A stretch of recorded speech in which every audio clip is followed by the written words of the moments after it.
श्रीहरिः लोकाभिरामं रणरङ्गधीरं राजीवनेत्रं रघुवंशनाथं कारुण्यरूपं करुणाकरं तम श्रीरामचंद्रम शरणं प्रपदे।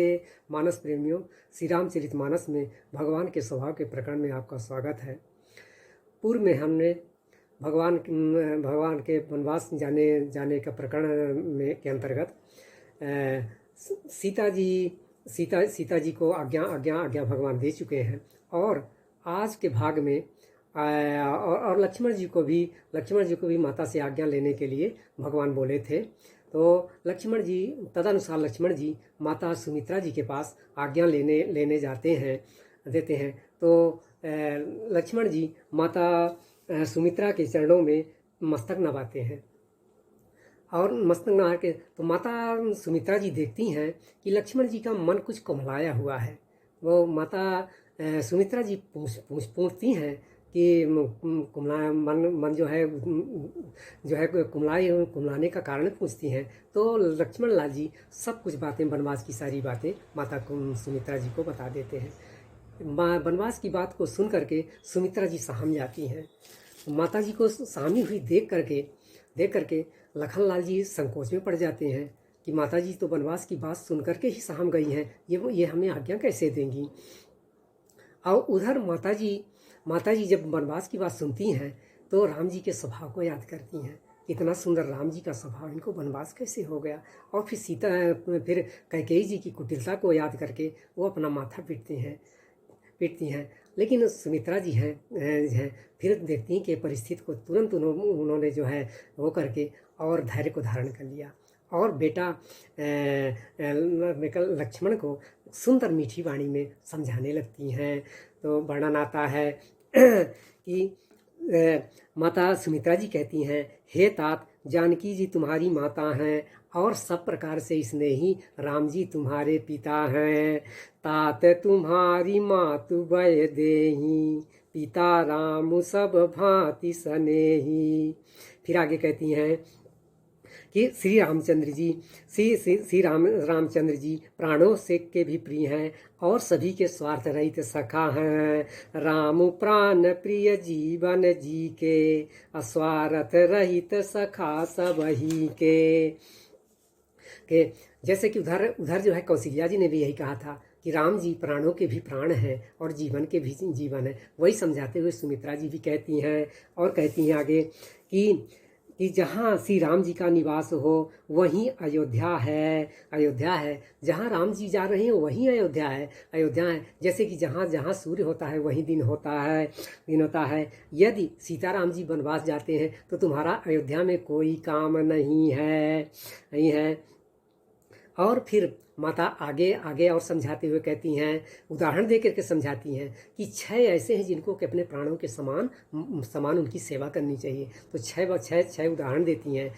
किस का कि गुरु मातु पितु बंधु सुर और साई यानी स्वामी। ये 6 ऐसे हैं कि इनकी प्राणों के समान सेवा करनी चाहिए। और राम जी के लिए सब चीज़ें लागू होती हैं। राम जी लक्ष्मण जी के गुरु हैं, वो अपना गुरु भी मानते हैं लक्ष्मण जी भगवान श्री राम जी को। और अब माता पिता तो अभी माता ने स्वयं ही कह दिया है कि सीता जी तुम्हारी माता हैं और सब प्रकार से स्नेही राम जी तुम्हारे पिता हैं। तो माता पिता तो हो ही गए और बंधु तो हैं ही, राम जी लक्ष्मण जी के बंधु हैं। तो जो उदाहरण में दिया उन्होंने बंधु को कहा तो बंधु भी हो गए। अब इसके बाद सुर, तो देवता तो सभी हैं ही, तो देवता हो गए। और स्वामी राम जी तो सबके स्वामी हैं। लक्ष्मण जी तो उनको अपना सर्वस्व मानते हैं, उनके अलावा किसी को जानते ही नहीं है। इस तरह से एक तरह से सुमित्रा जी उनको सब प्रकार से बता दीजिए कि राम जी ही सब तुम्हारे हैं, सब कुछ तुम्हारे हैं और इनकी सेवा प्राणों के समान करनी चाहिए। तो वर्णन है राम गुरु पितु मातु बंधु सुर साई, से यही सकल प्राण की नाई। और फिर राम जी तो प्राणों के भी प्रिय हैं तो उनकी तो सेवा करनी चाहिए। राम प्राण प्रिय जीवन जी के, स्वार्थ रहित सखा सबही के। राम जी तो स्वार्थ रहित सभी के सखा हैं, सबके साथी तो राम जी हैं। इसलिए राम जी की सेवा करनी चाहिए। फिर आगे आगे आगे माता जी समझाती हैं कि कहती हैं कि संसार में जितने भी पूजनीय हैं वो राम जी के नाते ही पूजनीय हैं। यदि राम जी से वो विरोधी हैं तो पूजनीय नहीं है, चाहे वो कोई कितने बड़े हैं, गुरु माता पिता ही क्यों ना हो। तो ये इसलिए राम जी ही सबसे ऊपर हैं। यदि राम जी को मानते हैं तभी सभी मानने लायक हैं नहीं हैं। और इसका उदाहरण भी है कि जैसे भरत जी ने माता को और प्रहलाद जी ने पिता को और बलि ने गुरु जी का त्याग कर दिया था। तो भगवान के विरोधी होने पर अपने से कितने बड़े हों तो वो भी पूजनीय नहीं रह जाते हैं। तो आगे कहती हैं कि पूजनीय तो राम जी के नाते ही होते हैं सब। तो पूजनीय प्रिय परम जहाँ ते, सब मानी हहीं राम के नाते। अस जिय जानी संग वन जाहू, लेहु तात जग जीवन लाहू। और माता फिर कह देती हैं कि ये जान करके, ये मान करके, ऐसा मान करके वन में राम जी के साथ में जाओ और अपने जीवन का लाभ उठाओ। जीवन का यही लाभ है, भगवान के साथ रहना, भगवान की तरफ रहना, यही जीवन का सर्वोत्तम लाभ है। ऐसा करके माता स्वयं आज्ञा दे देती हैं। उधर लक्ष्मण जी तो सब चाह रहे थे कि ये जब वनवास की बात को सुन करके और शाम गई हैं तो ये आगे हमको अनुमति कैसे देंगी, इसलिए वो सब मांगे नहीं, सब चाहते रह गए। और इधर माता जी ने स्वयं जो है शिक्षा के साथ और अनुमति दे और आज्ञा दे दी कि अस जिय जानी संग बन जाहू, लेहु तात जग जीवन लाहू। फिर आगे माता जी और कहती हैं कि हे तात मैं बलिहारी जाती हूँ, तुम बड़े ही भाग्यशाली हो और तुम्हारे साथ मैं भी भाग्यशाली हूँ। तुम्हारी माता होने के नाते मैं भी बड़ी सौभाग्यशाली हूँ जो तुम्हारे चित्त छल को छोड़ करके भगवान के चरणों में स्थान पाया है। भूरी भाग भाजनु भयऊ, मोहि समेत बलि जाऊं, जो तुम्हारे मन छाणी छलु, कीन्ह राम पद ठाऊं।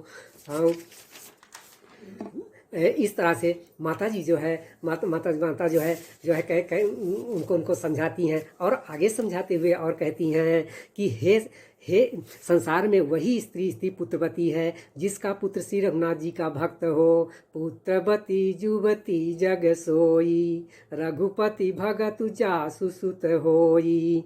और माता आगे कहती हैं कि तुमको तो वनवास में सब प्रकार से सुख ही है, क्योंकि राम और सीता जैसे माता पिता तुम्हारे साथ हैं। तुम कहूँ बन सब भांति सुपासु, संग पितु रामु सिय जासु, जिनके साथ में राम और सीता जैसे माता पिता हैं, इसलिए तो तुमको तो वन में सुख ही है, वन में सुख ही है।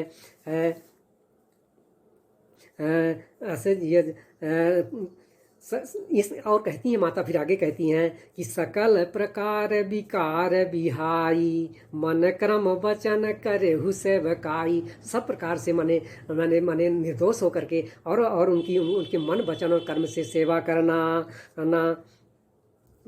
माता सुमित्रा जी शिक्षा के साथ आज्ञा और आशीर्वाद भी देती हैं। न केवल आज्ञा देती हैं बल्कि उनको जो है आशीर्वाद भी देती हैं। तो ये वर्णन आया है छंद के रूप में। शिक्षा देते हुए माता कहती हैं कि उपदेश यही जही तात, तुम्हारे राम सिय सुख पावहीं, कि तुमातु प्रिय परिवार पुर सुख, सुरति बन बिसरावहीं। तुलसी प्रभु ही सिख देई, आयुष दीन पुनि आशीष दई, रति हो अविरल अमल, सिय रघुबीर पद नित नित नई। हे पुत्र, ऐसा करना जिससे राम जी को अयोध्या की और यहाँ के लोगों की याद न आए, ऐसी सेवा करना। माता पिता और इनकी सुध न आए उनको। और तो गोसाई जी कहते हैं कि लक्ष्मण जी को इस तरह से माता जो है शिक्षा दे करके आज्ञा देती हैं और फिर आशीर्वाद आशीर्वाद देती हैं माता, कहती हैं कि भगवान के चरणों में तुम्हारी अविचल अविच्छिन्न भक्ति हो, निरंतर भक्ति हो, सुंदर सुंदर रति और रोज नई नई बढ़ती ही रहे। रति हो अविरल अमल सिय रघुवीर पद नित नित नई। इस तरह से माता जो है स्वयं लक्ष्मण जी को आज्ञा देती हैं। लक्ष्मण जी अब माता जी के चरणों में सिर नवा करके और तुरंत भगवान के पास चल देते हैं। यहाँ लक्ष्मण जी का मन तो पहले से ही राम सीता जी के चरणों में लगा था, और माता जी जब सुंदर शिक्षा देने लगी तो इस सुंदर शिक्षा को सुनते हैं और फिर तुरंत जैसे आज्ञा मिल जाती है वैसे ही चल देते हैं, वैसे ही भगवान के पास चल देते हैं। तो जा करके अब राम लक्ष्मण और सीता तीनों जो है जब एक साथ हो करके और भगवान जो है महाराजा दशरथ से आज्ञा लेने के लिए महल में जाते हैं।